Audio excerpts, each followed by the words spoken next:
You know how sometimes you're exhausted and you need a nap? And once you take your nap, you can take on your day, you have the energy.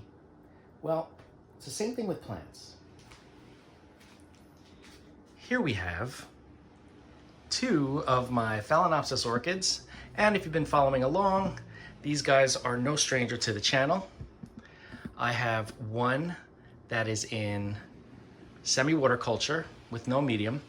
And then I have one that is in a similar situation, except there's acrylic yarn in there just to retain some of the moisture after I water.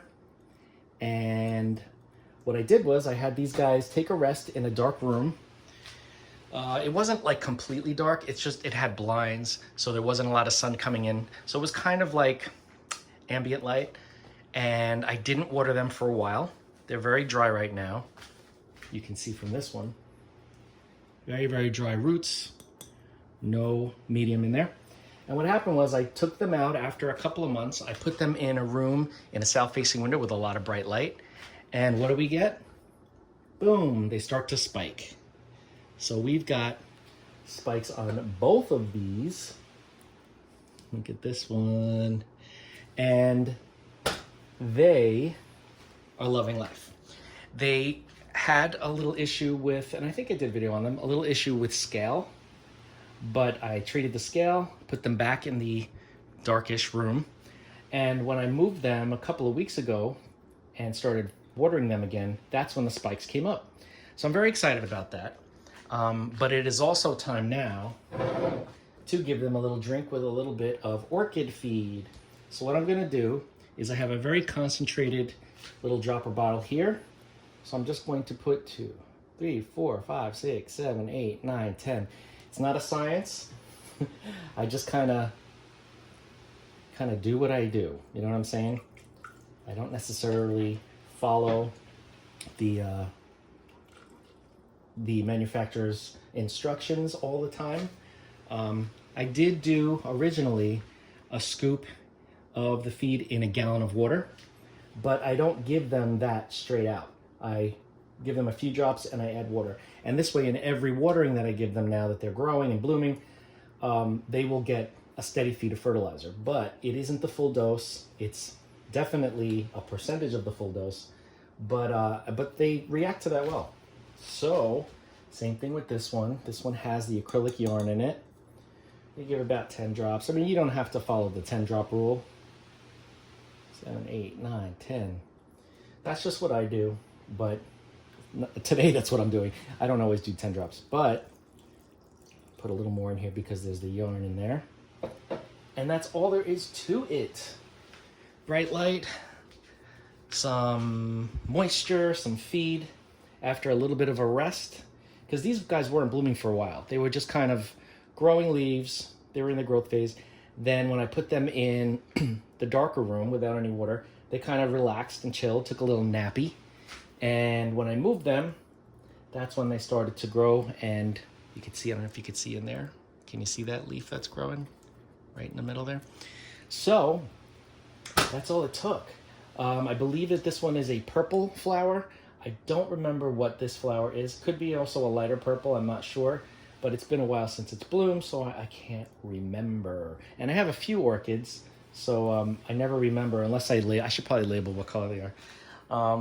But anyway, so yeah, semi-water culture, which is a couple of days with water in the reservoir and then a few days without. Sometimes people do 2 days with the water and then the 5 days without.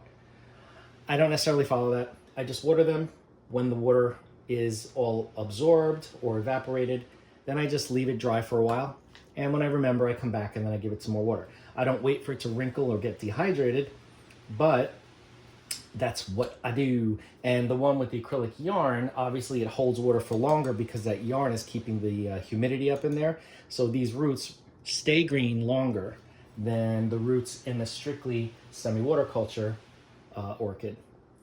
But interestingly, this one, without the acrylic yarn, has a bigger spike, it's growing faster, and it's already got buds. So I don't know if that has anything to do with being completely dry without any acrylic yarn in there, without any medium. I don't know. But All I do know is I'm excited to see these flowers, and this one too. And since this one only has 3 leaves, after this blooms, I am going to try to force it into the growth phase because I need more leaves. I always get paranoid that it's gonna just bloom itself to death. And as long as I get at least 1 or 2 more leaves out of this, then I can do the cycle over again. But I know some people that don't even give their orchids a rest, and they just have continuous bright light and a continuous reservoir of water, and they just bloom continuously.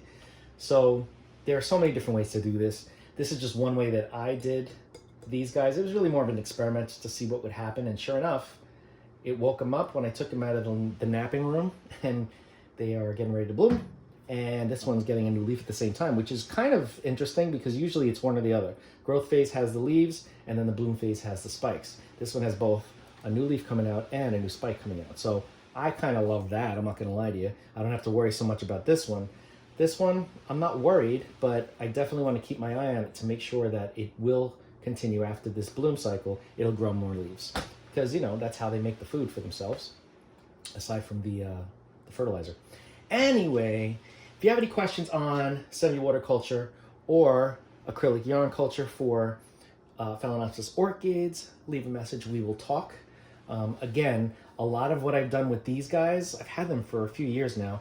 A lot of what I've done with them has been different experiments. I wanted to see, first of all, how do they do without any medium? This was originally straight up water culture that I always had a reservoir. Then I stopped and I said, let me let it dry out. It's just, I didn't like the algae. Once in a while I'll get a root that'll start to rot. So I wanted to try it where it would dry out and have that wet dry cycle. And then I said, let's see what happens if I can grow them in acrylic yarn. Sure enough, with the acrylic yarn in there, keeps up the humidity, holds on to moisture longer, and it did fine. So both of them did fine for me. Again, if you have any questions on this, let me know. We'll talk.